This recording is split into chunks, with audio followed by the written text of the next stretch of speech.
یحییٰ بن زکریا نے ہمیں حدیث بیان کی،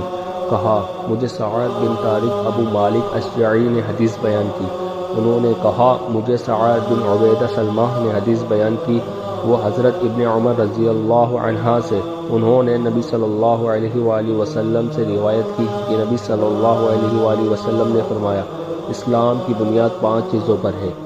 اس پر کہ اللہ کی عبادت کی جائے اور اس کے سوا ہر کسی کی عبادت سے انکار کیا جائے، نماز قائم کرنے، زکوٰۃ دینے، بیت اللہ کا حج کرنے اور رمضان کے روزے رکھنے پر۔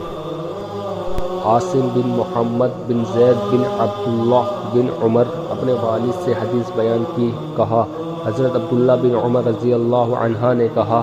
رسول اللہ صلی اللہ علیہ وآلہ وسلم نے فرمایا، اسلام کی بنیاد 5 رکنوں پر رکھی گئی ہے، اس کی حقیقت دل، زبان اور بات میں ذکر کیے گئے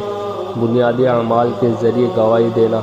کہ اللہ کے سوا کوئی معبود نہیں اور حضرت محمد صلی اللہ علیہ وآلہ وسلم اس کے بندے اور اس کے رسول ہیں،